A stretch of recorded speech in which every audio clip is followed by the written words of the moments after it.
de servir.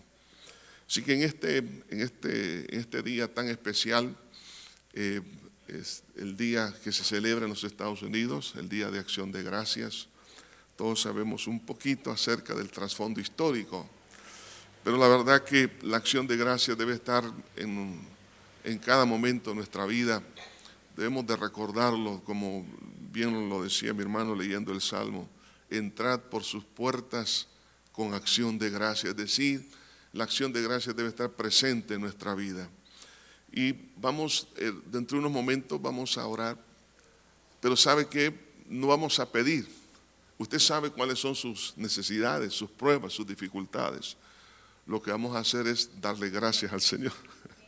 Usted dirá, pero ¿cómo puedo darle gracias sin pedir? No se preocupe, Dios sabe las necesidades, pero Dios hace maravillas cuando uno entiende lo que significa la acción de gracias. Lea conmigo, por favor, en el Evangelio de Juan, capítulo 6, versículo 11. Veamos aquí el milagro de la acción de gracias. Ese es el tema en esta hora, el milagro de la acción de gracias.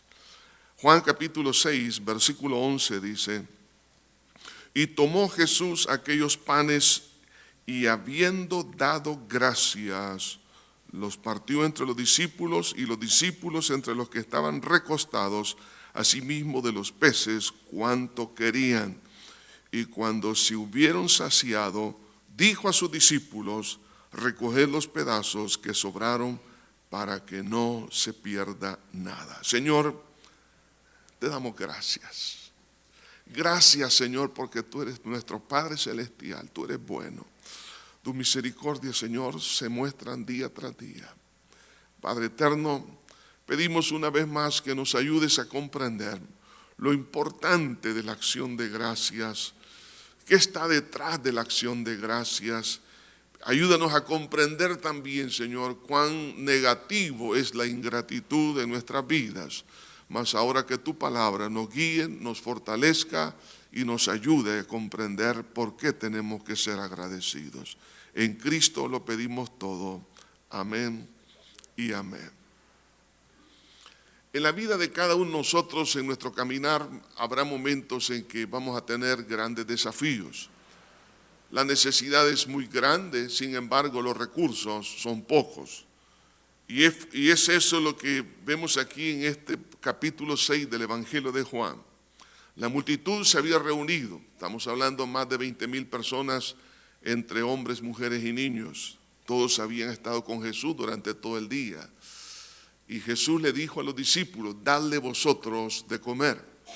Jesús sabía perfectamente que los discípulos no tenían ni el pan ni el dinero para poder hacer una compra para darle de comer a todos ellos. Pero Jesús sabía lo que Él iba a hacer. Y entre las cosas que Él iba a hacer, nos iba a enseñar no solamente a ellos, sino a nosotros, a través de los siglos, la importancia de aprender a ver una necesidad, pero también a ser agradecido con lo que tengo en mis manos. Jesús en ningún momento empezó a renegar, a decir: ¿por qué me traen 5 panes y 2 pececillos? Pero Él dio gracias y Él sabía que iba a ocurrir un milagro, y es el milagro de la multiplicación. La pregunta es, hermanos, ¿qué es lo que usted tiene ahora en sus manos? ¿Tiene usted una profesión? ¿Tiene usted salud? ¿Tiene usted un trabajo? ¿Tiene usted un salario? ¿Tiene esposa? ¿Tiene esposo? Dele gracias al Señor por eso. Algunos dirán: no, ¿por qué no voy a dar gracias por eso? Pero hay que dar gracias a Dios aún por lo pequeño que parezca aquello que Dios ha puesto en nuestras manos. Hermanos, eso nos va a abrir una dimensión no conocida para usted y para mí. Por eso que al hablar sobre este tema, el milagro de la acción de gracias, nos va a abrir la palabra de Dios, nuestro entendimiento, para que podamos vivir de una manera, reposada en esta tierra. En primer lugar, vemos aquí las necesidades imprevistas que se dan en el camino. No había suficiente comida para darle comer a todos ellos. Sin embargo, las necesidades nos ayudan a ver nuestras convicciones que tenemos en Cristo. Nos sirve, en otras palabras, como un espejo. En el versículo 4 dice, y estaba cerca la Pascua, la fiesta de los judíos, cuando alzó Jesús los ojos y vio que había venido a él gran multitud y dijo a Felipe, ¿de dónde compraremos pan para que coman estos? Ahora, la necesidad empieza a ver el corazón de los discípulos, y es así como hoy en día también nosotros empezamos a ver qué es lo que hay en mi corazón, dónde está puesta mi confianza, en lo que tengo en mis manos o en el que hizo los cielos y la tierra. De ahí que entonces las necesidades llegan a probar nuestras convicciones. ¿Hasta qué punto estoy yo confiando en Dios o confiando en mis recursos? Pero también prueban el fundamento de nuestra fe. Cuando Jesús le dice aquí a Felipe, ¿de dónde compraremos pan para que coman estos? El Señor lo que estaba haciendo era ayudarle a Felipe que entendiera lo que había en su corazón. ¿Cuál es la necesidad que tiene? ¿Será una necesidad afectiva? ¿La necesidad de amor? ¿La necesidad de seguridad? ¿La necesidad económica? Cualquier otra cosa. Eso sencillamente nos ayuda, hermanos, a poder entender cuán importante es conocer mi corazón. Por eso no nos quejemos cuando tenemos alguna necesidad. Más bien, la necesidad me está hablando a mí para hacer una mirada introspectiva, poder ver realmente dónde está mi confianza, en qué estoy apoyándome en esta tierra. Por eso cuando Jesús le hace esta pregunta a Felipe es para que él pudiera ver lo que había en su corazón. Lo mismo pasa con cada uno de nosotros. Puede suceder en un momento de un problema de salud. Entonces ahí es donde Dios también nos confronta. ¿Dónde está mi confianza? Ahí que entonces la insatisfacción de lo que se tiene por la magnitud de la necesidad es alguna de las cosas que ocurre en nuestra vida. Llegamos a experimentar una insatisfacción. ¿Por qué? Porque estoy comparando la necesidad con el pequeño recurso que tengo en mis manos. Algunas personas hoy en día están sumamente angustiadas y preocupadas porque ven, por ejemplo, el problema que tienen ante, por ejemplo, a una institución, el lugar de trabajo. Estamos hablando de que las personas pueden tener muchos, digamos, recursos de autoridad, de poder económicos en contra de usted. Pero la palabra de Dios nos enseña que si Dios es por nosotros, ¿quién contra nosotros? Entonces, por eso que nosotros debemos de aprender a confiar en el recurso de Dios y no lo que está en nuestras manos. Y cuando no es así, hay una insatisfacción. Por eso que en el versículo 8 vemos aquí cómo empieza una especie de niebla a entrar en la vida de los discípulos. Y dice, uno de los discípulos, Andrés, hermano de Simón Pedro, le dijo, aquí está un muchacho que tiene 5 panes de cebada y 2 pececillos. Mas, ¿qué es esto para tantos? La fe en algunas veces se nos llega un poco a nublar. No solo eso, sino que llegamos a creer que es imposible poder cumplir con la necesidad. ¿Qué es esto para tantos? Y también se da por vencido antes de poder luchar. Y eso es lo que pasa, nos desanimamos, decimos, mejor no hago nada, me rindo, suelto este proyecto, ya no sigo adelante porque no puedo. ¿Qué es esto? Lo que he encontrado son 5 panes y 2 pececillos, pero esto no es nada en comparación a un grupo, por ejemplo, de personas que me quieren hacer daño. ¿Qué puedo yo hacer contra ellos o contra la circunstancia o el problema? Entonces la crisis, hermanos, o las necesidades que se nos presentan en nuestra vida son de ayuda para que nosotros hagamos una evaluación de nuestra fe. Pero la gratitud, oigan, qué importante es esto, la gratitud es la oportunidad para la intervención de Dios. Si queremos que Dios pueda intervenir, entonces debe de existir gratitud. Por eso que el Salmo lo dice de esta manera, entrad por sus puertas con acción de gracia. Es decir, el primer paso en nuestra vida cristiana, lo primero, porque la puerta, estamos hablando de la puerta del tabernáculo ahí está, o del templo, está hablando como el primer paso que nosotros debemos tener en nuestra vida es la acción de gracia. Y ahora, ¿y por qué la acción de gracia? La pregunta es, ¿qué está detrás de la gratitud? La palabra de Dios, por ejemplo, aquí en esta porción que hemos leído y en muchas otras partes de la Escritura del Nuevo Testamento, la palabra acción de gracias o gratitud es una palabra muy conocida que es Eucaristía. Esa es la palabra griega. ¿Pero qué significa? Significa sencillamente dar con liberalidad, con gratitud. Es un reconocimiento de acción de gracias. O sea, por ejemplo, cuando nosotros celebramos la Santa Cena, no es otra cosa que una acción de gracias por lo que Dios hizo en la cruz del Calvario.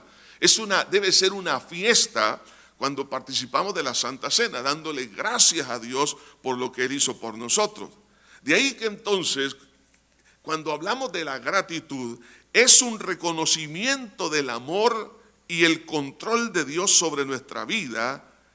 Y eso, hermanos, nos ayuda a poder reconocer la grandeza de Dios y la dependencia que necesitamos tener de Él. La acción de gracia, estoy reconociendo sus atributos divinos como Dios soberano, como Padre eterno, el que tiene cuidado de mi vida, el que tiene control, el que me ama y Él está pendiente. Por eso le damos gracias.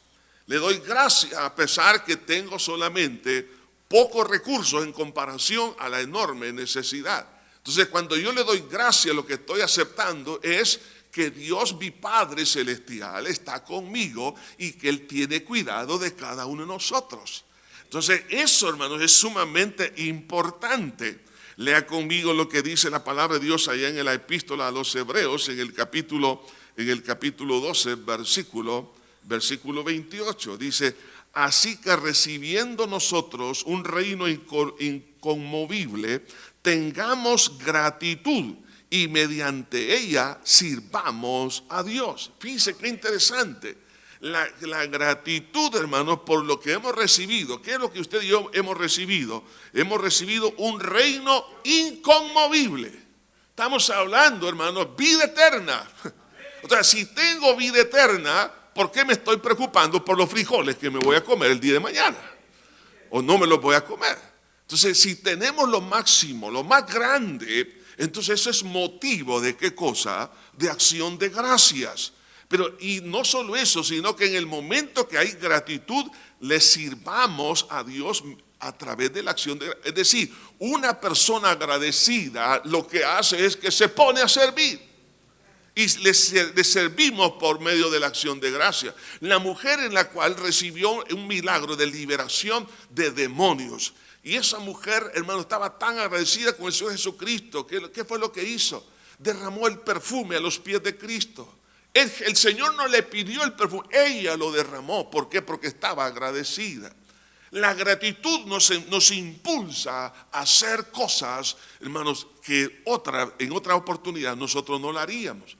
O sea, la gratitud es un motor, es una motivación importantísima en nuestro corazón. Entre muchos de los beneficios que está detrás de la gratitud, lo vemos aquí reflejado en estos versículos que hemos leído. Y en primer lugar, lo que encontramos en el versículo 10, y dice: entonces Jesús dijo, haced recostar la gente. Lo primero que empezamos a ver es que produce descanso sin ver la provisión. La gratitud estaba en el corazón de Jesús. Pero oiga bien esto.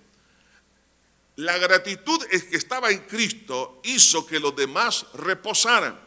Una de las cosas que nos ayuda al ser agradecido es que produce descanso sin que nosotros veamos la provisión. Jesús no había multiplicado todavía los panes y los peces, pero ya Él estaba ayudando al pueblo que entrara en reposo.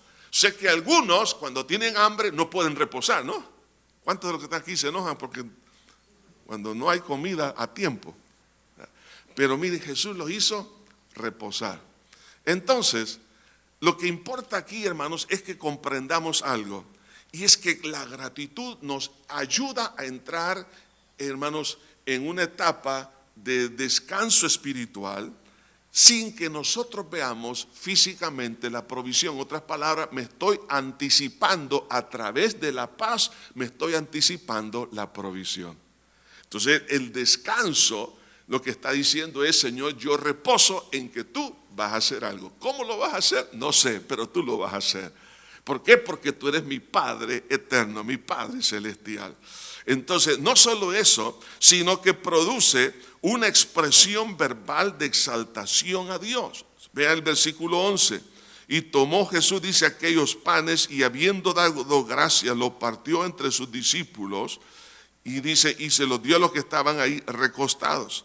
Hermano, en ese momento, ¿qué es lo que estaba haciendo Jesús? En el momento que él estaba dando gracias, él estaba realmente exaltando a Dios Padre. Por eso que en otra porción de los evangelios, en otro de los milagros que Jesús hizo también de multiplicación, el Señor dice, y viendo hacia el cielo, los partió. Ahora, vea esto, hermano, cuando somos agradecidos, llegamos a expresar una exaltación a Dios, sin que antes nosotros hayamos visto el milagro. En otras palabras, la acción de gracias es una fe por adelantado. Es la certeza entonces, la convicción de lo que no se ve. Entonces cuando actuamos en acción de gracias, estoy dándole gracias por lo que ha de venir, no por lo que ahora tengo. Entonces, en otras palabras, la acción de gracias es realmente una expresión de gratitud de la fe. Entonces cuando actuamos en fe, recuerde lo que dice la Biblia, sin fe es imposible agradar a Dios. No solo eso, sino que cuando viene la bendición de Dios y vemos aquí la multiplicación, se comparte lo recibido por Dios. Y entonces empezaron, dice aquí, a repartir entre los que estaban ahí recostados. La persona que aprende a dar gracias recibirá la bendición de Dios y de lo que Dios le da va a empezar a compartir. No solo eso, sino que Dios provee y excede las necesidades cubiertas. Vean el versículo 12, dice, y cuando se hubieron saciado, en otras palabras, estaban hasta aquí, hasta el cuello, estaban llenos, dijo a sus discípulos, recoged los pedazos que sobraron. O sea, que no alcanzaron a comer. ¿Por qué? Porque la bendición fue tan grande que no pudieron realmente podérsela comer. Entonces, cuando uno está agradecido, Dios nos va a sorprender que va a proveer y va a exceder más allá de las necesidades.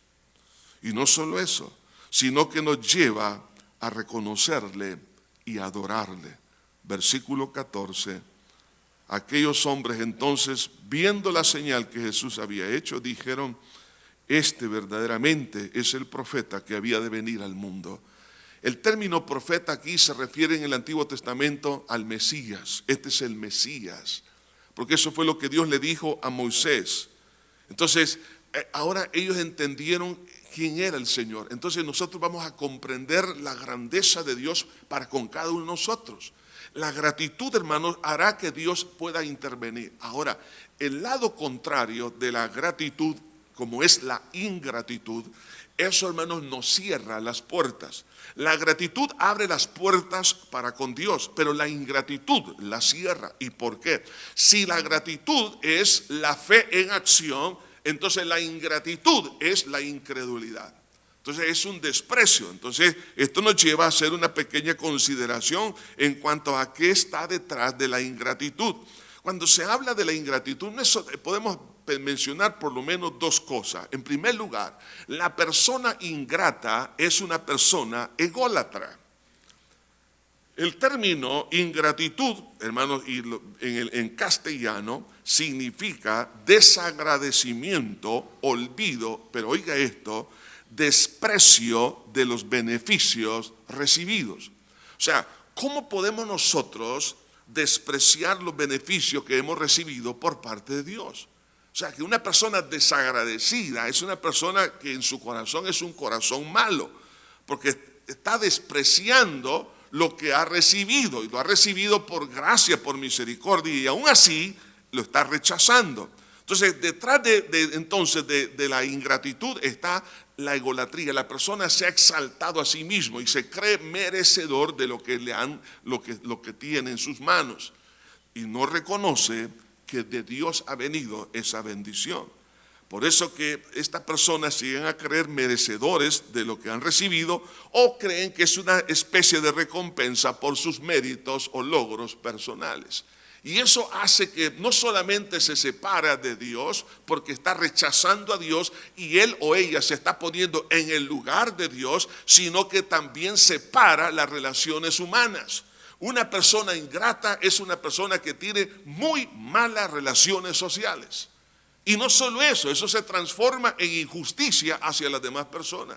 Se transforma en maldad, se transforma en muchas cosas. Por eso la ingratitud es algo que debe salir de nuestro corazón. Por eso Cervantes dijo, la ingratitud es hija de la soberbia.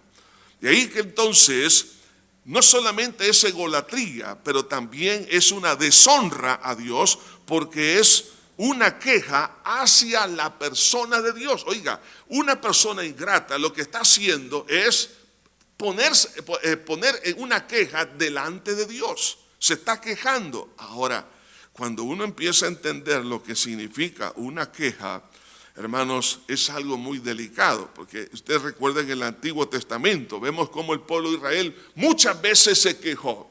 Y algunas veces nosotros tomamos la queja como algo muy ligero. Sin embargo, la palabra griega que se traduce como queja en el Nuevo Testamento implica inculpación, es decir, poner a cuenta de alguien la culpa. O sea que cuando hay una queja, lo que estoy haciendo es acusar, en este caso, a Dios o a otras personas de la situación. Entonces, se pone en una posición de juez, de fiscal, y empieza, en este caso, a acusar a Dios. ¿A través de qué cosa? De la queja. O sea, Señor, tú no me has bendecido porque tú eres injusto, tú no me amas. Y podemos decir muchas cosas. En el momento de quejarnos, estamos nosotros haciendo a Dios mentiroso y lo estamos a Él acusando. Por eso vemos en el Antiguo Testamento que muchos israelitas murieron en el desierto cuando se quejaban. ¿Por qué? Porque no estaban reconociendo su culpabilidad, sino que la estaban trasladando esa culpa a Dios. De ahí que entonces eso se transformó también en murmuración. Entonces ya la murmuración ya tiene que ver prácticamente cuando se dice algo en tono, digamos, bajo o así en secreto, o aún en nuestra mente podemos nosotros, digamos, murmurar y esa murmuración está reflejando la ingratitud. Entonces la ingratitud jamás ha traído bendición. De ahí que la exhortación que encontramos en la palabra de Dios es muy clara. Por ejemplo, en Efesios capítulo 5, versículo 19 dice, dando siempre gracias por todo al Dios y Padre en el nombre de nuestro Señor Jesucristo. Fíjense bien, dando siempre gracias por todo al Dios y Padre en el nombre de nuestro Señor Jesús. Por todo es por todo. Alguien podría decir, pero significa que si estoy pasando un momento difícil, tengo que dar gracias. Oiga, el Señor Jesucristo tenía una multitud. ¿Qué tenía en sus manos? Tenía 5 panes y 2 pececillos. No se quejó, al contrario, dio gracias. Tenemos poca salud, démosle gracias porque tenemos, aunque sea poca salud. Otros ya la perdieron, otros ya están sepultados. Pero démosle gracias a Dios por todo. Porque en el momento que yo le doy gracias a Dios, o sea, expreso la gratitud, Señor, gracias. Aun cuando en medio de cualquier dificultad, cualquier prueba, cualquier crisis, Señor, gracias porque tú sabes por qué. No entiendo por qué todavía no ha ocurrido el milagro, pero yo te estoy dando gracias. Cuando Jesús dio gracias, fíjense bien, todavía no se había multiplicado. La acción de gracias precede a la multiplicación. Si yo quiero ver que Dios ponga su mano allí, entonces debo de ser agradecido. Recuerde, agradecimiento significa honrar a Dios. Por eso dice el Señor, yo honro a los que me honran. Entonces la persona que honra a Dios, reconociendo su soberanía, su amor, su justicia, aunque veamos situaciones difíciles, aunque solamente tengo un poco pan en mi mano, y si yo le doy gracias a Dios, Démosle gracias a Dios por el salario que tenemos. Démosle gracias a Dios por el trabajo que tenemos. Démosle gracias a Dios por el vehículo que tenemos. Dele gracias a Dios si nos toca caminar. Dele gracias a Dios por todo. En medio de todo, tenemos que aprender a darle gracias, porque estoy reconociendo su grandeza. Y eso hace que se cumpla lo que dice la Biblia, que Dios habita en medio de la alabanza de su pueblo. Es decir, donde hay gratitud se manifiesta la gloria de Dios. Pero donde hay ingratitud, donde no hay alabanza a Dios, ahí no se manifiesta a Dios. Así que es mejor que aprendamos a ser agradecidos para que Dios tome control de los pocos recursos que están en mis manos. Por eso dice también la Escritura en 1 Tesalonicenses 5:18, dad gracias en todo, otra vez en todo, no solo en los momentos buenos, sino en los momentos de desafío. Dad gracias a Dios en todo, porque esta es la voluntad de Dios para con vosotros en Cristo Jesús. Es la voluntad de Dios que vivamos agradecidos. Así que dile gracias a Dios. Si no desayunó ahora, dile gracias a Dios. Aquí tenemos desayuno, no se preocupe. Hermano, si por alguna razón está pasando un momento de dificultad en el área de la salud, de repente le dijeron que las bisagras ya estaban medio oxidadas ahí en su cuerpo. Entonces dije, Señor, gracias, Padre, me ha costado levantarme ahora, me quedé trabado. Alguien puede. Entonces dele gracias a Dios. Dele gracias a Dios por la juventud que tuvo también. Antes no, antes se recuerdan la fortaleza, el estar, digamos, practicando un deporte, haciendo esto y lo demás. Dele gracias a Dios por sus años mozos, ¿eh? por las bendiciones, por todo lo que Dios le ha permitido. Aún, hermano, aún situaciones duras y difíciles. Algunos pasaron en su niñez, en su juventud, pasaron calamidades, algunos han aguantado hambre, otros aguantaron desprecios y tantas cosas, rechazos. Dígale, Señor, gracias. Dígale, no entiendo por qué yo nací en un ambiente como este, pero Señor, yo te doy gracias porque si tú me has traído hasta este día, ahora he entendido que tu paternidad, Señor, tu cuidado siempre ha estado conmigo, Señor. Y no has permitido muchas cosas porque tú has estado detrás de mí. Aún en mis errores me has ayudado, Señor, me has fortalecido, me has levantado. Te doy gracias, Señor. Entonces la acción de gracia es importante en medio de todo. Por eso no nos quejemos, por eso no nos exasperemos, no pronunciemos palabras soeces, no ofendamos a nadie, más bien démosle gracias a Dios porque todo ayuda a bien. Cuando Pablo le escribe a los colosenses les dice, sed agradecidos. O sea, es un imperativo, sed agradecidos, es la exhortación del Espíritu Santo para usted y para mí en esta hora. Por eso, hermanos, si quiero ver cómo Dios toma control de la poca fuerza que tengo yo, esos panes pueden ser poca fuerza. A lo mejor algunos están pasando momentos de tentación en distintas áreas muy fuertes. Y usted dice, Señor, la tentación es demasiado fuerte, pero yo tengo muy poca fuerza. ¿Sabe qué descubrió Pablo? Señor, te doy gracias porque soy débil. Empezó a dar gracias a Dios. Señor, me glorío en que soy débil. Y él empezó a dar gracias. Gracias. Hermano, eso parece una locura, ¿no? Señor, gracias porque soy débil. Entonces él comprendió esto porque Dios le dijo, bástate mi gracia, porque mi poder se perfecciona en tu debilidad. Es decir, en el momento en que soy débil, en el momento que tengo poco recurso, cuando ya no soporto, cuando ya no puedo sobrellevar, no puedo manejar la situación, no tengo poca inteligencia, poca sabiduría, poco de todo, Señor, te doy gracias, te doy gracias. En ese momento Dios toma el control. ¿Para qué? Para fortalecernos, porque su poder se va a perfeccionar en cada uno de nosotros. Hermanos, esto significa que la acción de gracias nos va a sacar de los líos más grandes que nos podamos encontrar en nuestra vida, porque es Dios quien va a intervenir.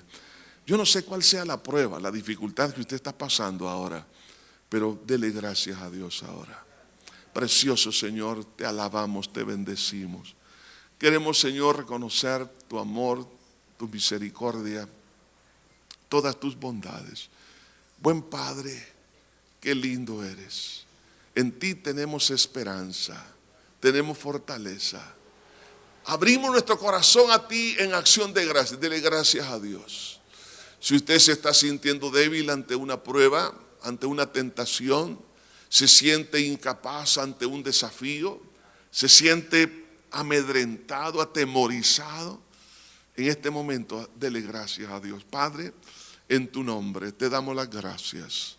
Gracias, Señor, porque todo ayuda para bien a los que te aman a ti, Señor.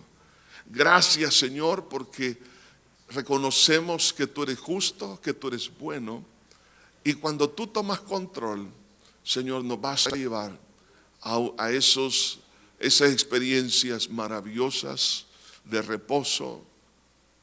Señor, te doy gracias. Señor, traemos a memoria en estos momentos los problemas que tenemos, cada uno de nosotros. Te damos las gracias, Señor. Gracias porque tú te harás cargo. Gracias, Señor, porque tú, Señor, tomarás el control. Gracias porque tú, Señor, cambiarás el lamento en gozo. Gracias, Señor, porque tú, Señor, harás lo que nosotros no podemos hacer.